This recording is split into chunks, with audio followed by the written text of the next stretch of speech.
Saudara diduga dianiaya ibu tiri, anak berusia 12 tahun meninggal dunia dengan kondisi luka bakar, saudara. Kita bahas bersama dengan dokter penanggung jawab pasien DPJP RSUD Jampang Kulon, Dr. Sulaiman Arigayota. Selamat petang, dok. Oke, suara saya jelas?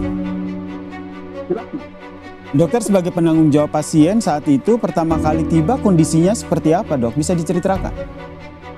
Baik, Mas Yasir. Jadi benar bahwa pasien atas nama Nizam ini datang ke IGD Rumah Sakit Umum Daerah Jampang Kulon, di mana saat pertama sekali datang ke IGD, kita langsung ditangani oleh dokter triase untuk memilah apakah ini mengalami kegawat daruratan atau tidak. Ternyata kita menemukan kegawat daruratan, kemudian selanjutnya dilakukan pemeriksaan oleh dokter IGD. Setelah dari dokter IGD baru ke saya sebagai dokter spesialis anak untuk menjadi sebagai dokter penanggung jawab pasien.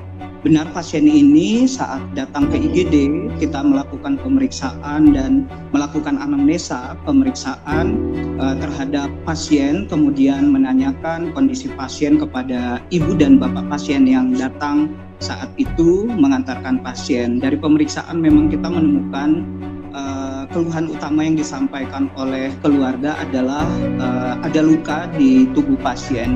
Dari pemeriksaan yang kami dapatkan, memang kami temukan berbagai luka di beberapa posisi di tubuh pasien, mulai dari wajah, sekitar mata, hidung, kemudian di beberapa bagian di tubuh, kemudian di anggota gerak tangan dan kaki, di mana lukanya ini berbagai kondisi, ada yang sudah sedikit mengering, ada yang luka lebam, kemudian ada yang terkesan seperti luka bakar. Nah, termasuk ada luka bakar begitu ya, karena informasi akibat luka bakar yang derita begitu. Saya mau konfirmasi betul demikian atau ada luka lain yang mengakibatkan akhirnya korban meninggal dunia?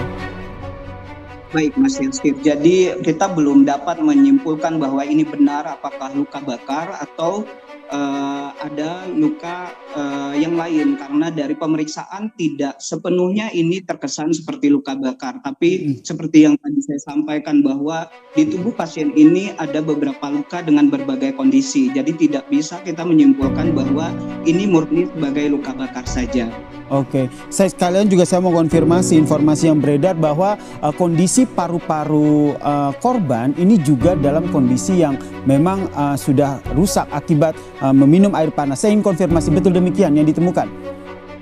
Ya, jadi saat kami melakukan triase untuk memilah kegawat daruratan pasien ini, justru kami menemukan kegawat daruratannya adalah gangguan di pola napas. Tetapi apakah gangguan pola napas ini disebabkan oleh luka-luka yang dialami pasien, tidak bisa langsung kita simpulkan. Jadi mungkin ada kondisi penyakit lain yang bisa menyebabkan kondisi napas pasien mengalami pola napas yang tidak adekuat atau tidak baik seperti itu. Jadi tindakan yang kami lakukan adalah penanganan untuk memberikan jalan napas yang terbaik. Jadi apakah ini suatu kondisi akibat meminum air panas belum bisa kita pastikan, begitu Mas Yasir. Yang jelas ada gangguan di pola nafas ya, menjadi salah satu penyebab begitu ya, akhirnya korban meninggal dunia. Ini bisa disimpulkan seperti itu atau apa hasil anamnesa ataupun kesimpulan dari dokter penyebab dari kematian korban?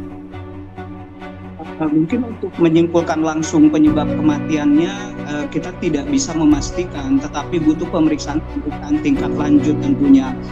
Yang jelas memang pola napas tidak seperti napas yang seharusnya, jadi membutuhkan alat bantu napas seperti oksigen dengan tingkat alat yang butuh yang intensif, sehingga saat itu saya memang memutuskan pasien ini untuk dirawat di ruang intensif, tetapi tidak bisa kita simpulkan kerusakan paru ini apakah karena meminum atau karena sesuatu zat yang terminum seperti itu, atau memang ini adalah kondisi penyakit yang sudah ada sebelumnya yang dialami pasien. Kita belum bisa menyimpulkan karena butuh pemeriksaan dan butuh telaah untuk menilai atau mencari tahu sebelumnya pasien ini sebenarnya punya riwayat sakit apa, seperti itu Mas Yasir. Oke, jadi hasil anamnesa awal itu ada ditemukan sejumlah luka termasuk luka bakar dan juga ada gangguan di saluran pernafasan ya, begitu ya dokter ya?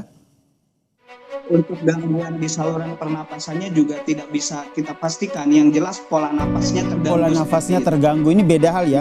Pola nafasnya terganggu ini apakah juga pada saat anamnesa awal ini juga diketahui sebenarnya korban ini memiliki penyakit bawaan atau seperti apa?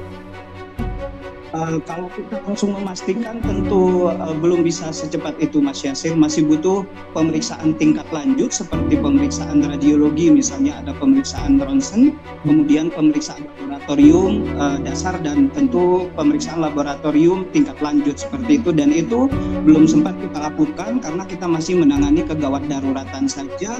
Andai kegawat daruratan telah terlewati, pasien sudah tenang, baru kita melakukan pemeriksaan tingkat lanjut untuk mencari tahu